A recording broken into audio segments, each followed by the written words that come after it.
Have you ever, like, come across a city that you just know has a ton of stories to tell? Oh, yeah, for sure. Like, places where the past isn't just, like, some museum exhibit, it's, like, woven into the present, you know? Totally. I know exactly what you mean. That's the vibe I get from Bhopal. The capital of Madhya Pradesh. Right. It just feels so, I don't know, alive with history, culture, and it's definitely got this energy of moving forward, you know? Yeah, it's not stuck in the past. Not at all. And of course, you can't talk about Bhopal without picturing those beautiful lakes, Well, right? absolutely. The city of lakes. Exactly. The upper lake, Bada Talab, and the lower lake, Chota Talab, they're just iconic. They really are.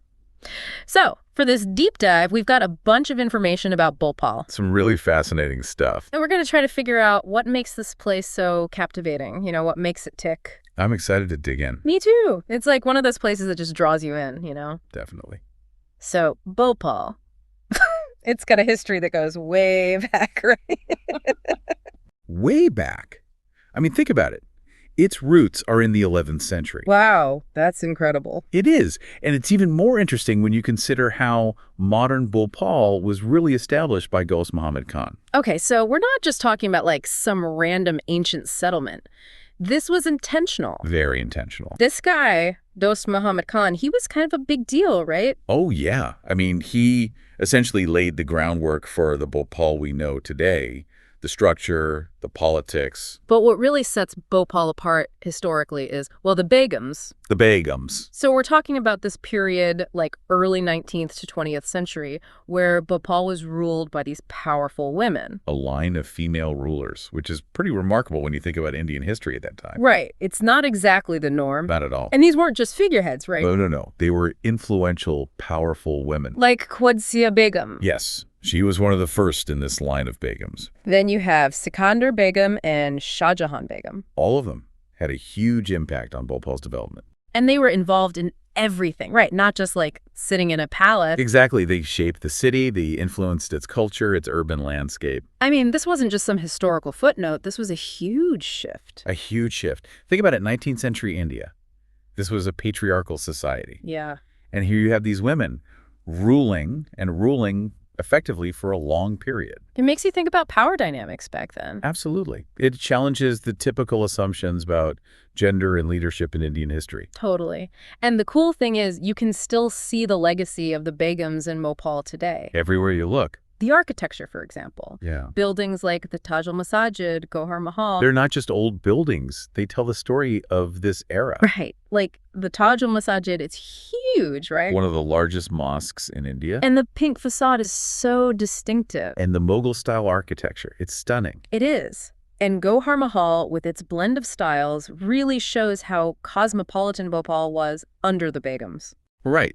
When you hear Indo-Islamic architecture, you might think about pointed arches, domes, right? Yeah. But there are also those local Indian decorative elements woven in. And then on top of that, you have European influences, too. Exactly. Neoclassical columns, building layouts, that kind of thing. It's like a fusion of architectural ideas. It is. So we've talked about the history, but what about Bhopal today? What's drawing people to this city now? Well, besides the history, Yeah. it has so much to offer. Well, we've got to start with the lakes, right? I mean, it's a city of lakes for a reason. Of course. The upper lake, Bada Talab, it's this huge man-made lake. Perfect for boating. Yeah, and just taking in those views. Absolutely. And then you've got the lower lake, Chota Talab. A bit smaller. Right. But the interesting thing is they're connected, but separate, too. Separated by Kamla Park. Which is pretty unique, isn't it, to have these two lakes right there divided by a park? It is. It gives the city a really interesting feel. Yeah, I mean, it creates these different spaces, Yes. you know, for recreation, just visually. Totally. It's not something you see everywhere. Definitely not. And then beyond the lakes, there are all those amazing heritage sites. Oh, yeah. We've already talked about Taj-ul-Masajid, but it's worth mentioning again. I mean, that pink facade, the Mughal design, it's just stunning. It really is. And then you have Pharat Bhavan, which is a completely different experience. It's a cultural center, really. Yeah, it's got art, literature, music, theater. It really highlights the cultural richness of Bhopal. It does. And I love how Bhopal has these monumental structures from the Begum era. Right. But then you also have things like the Bhimbetka rock shelters, UNESCO World Heritage Site. With prehistoric cave paintings, I mean, that takes you way, way back in time. Thousands of years. It's amazing. It really is. And then there are places like Shaukat Mahal and Sidar Manzil, which are described as having this blend of Indo-Islamic and European architecture. Right. Again, showing those diverse influences. Exactly. And Gohar Mahal, built back in 1820, it's got Mughal and Hindu styles combined. Unique visual for sure. Oh, yeah, I bet. It points to a time when different architectural styles were merging, coming together. Yeah. And it wasn't just about palaces and grand buildings. There are also important religious sites, right? Absolutely. Yeah. Adding another layer to Bhopal's identity. Like the Bhojeshwar Temple. This is a Shiva temple built by Raja Bhoj. With a huge lingam, I hear. Yeah, it's supposed to be massive, and it shows how deep Bhopal's roots go. I mean, this temple is even older than the modern founding of the city. That's right. And then there's Moti Masjid, sometimes called the mini Taj-ul-Masajid. Beautiful white marble domes. Yeah, it sounds like a much more intimate space than the Taj-ul-Masajid. Probably more tranquil, too. Yeah, maybe.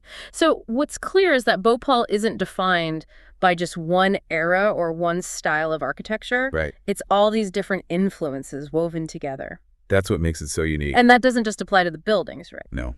It's the culture, too. Yeah. And the food, of course. The food. We can't forget the food. Now, this is where we get a taste of the city, right? Literally. So Bhopal has this strong Nawabi culture. Right. Which has definitely shaped the local Yeah. cuisine. Yeah. So what are some of the must-try dishes? Well, for breakfast, you've got to try Poha-Jalebi.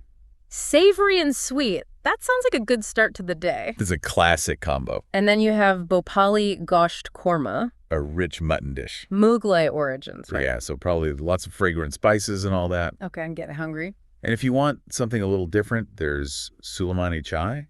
What's that? It's tea with lemon and spices. Oh, wow. Sounds refreshing, right? Yeah, definitely not your average cup of tea. And for those who don't eat meat, You've got to try dal bafla. what's that like? It's the Madhya Pradesh version of dal bati, so hearty and filling. So just a quick reminder for our listeners. Right. The Nawabs were the Muslim rulers of these different princely states. And their culture was all about this refined lifestyle, art, and food. Which you can see in Bhopal. Definitely. It's like taking a culinary journey through history. Exactly. Each dish tells a story. And it's not just the food that reflects the culture, it's the festivals too, right? Oh, absolutely. Wali, Eid, Navratri, the Lokrang Festival. I mean, it's a mix of traditions and communities. Bhopal really comes alive during these festivals. It's incredible. Yeah, it shows you how diverse the city is. Exactly. But when we talk about Bhopal's history, we can't ignore the Bhopal gas tragedy. Of course not. This is a really important and tragic part of the city's story, It's essential to acknowledge it. and to talk about it with sensitivity. Absolutely. So for those who might not know, this was one of the worst industrial disasters in history. It was. It happened in 1984, and it was caused by a gas leak from the Union Carbide plant. Right. Thousands of people died. And many more suffered long-term health problems. Yeah, and those effects are still being felt today. Sadly. Yes. It's a dark chapter in Bhopal's history. What a dark chapter. And it's a reminder of how industrialization can go wrong, you know? And the need for strong safety regulations. Definitely. Accountability, too. Yes, absolutely. But, you know, Bhopal has moved forward, It has. and it's becoming this educational and industrial center, right? That's right. So you have places like ISER, Minute, Ames, IFM. All those institutions are attracting people, fostering innovation. Yeah. And in terms of getting around, Bhopal is becoming really well connected. The airport, the train station. Is it changing the historical feel? Or are they trying to balance the old and the new? I think there's definitely an awareness of the need to preserve Bhopal's heritage, Okay. while still embracing progress. Right. The metro, for example, it's meant to improve quality of life, Yeah. but not erase the city's history. It's a tough balance, I bet. It is. A lot of cities struggle with that. Yeah. So when you put it all together, Bhopal is a city that's managed to do both, right? I think so. It's holding on to its history, but it's also moving forward. It's dynamic. And it appeals to all kinds of people, right? Yeah, definitely. History buffs, nature lovers, foodies. Anyone who likes exploring new places. I mean, it's fascinating to see how the legacy of the Begums lives on, you know? It does. Their focus on architecture, culture, it's still there in modern Bhopal. It is. You see it in the preserved buildings, but also in the city's artistic spirit. Like with Harat Pavan. Exactly. It really makes you think, doesn't it? It does. How can one city have so much going on? The grandeur of the Begums, the peacefulness of the lakes, the art scene, and then this really heavy history with the gas tragedy. Right. It's a lot to process. It is. It makes you realize that cities are these complex things, full of contradictions. Yeah, they are. It encourages you to look deeper, To go beyond the surface. to see the whole picture. So maybe this deep dive into Bhopal will inspire you, our listener, I hope so. to maybe learn more about your own city or to seek out places like Bhopal that offer this incredible mix of experiences. Places that make you think. Exactly. Places that stay with you.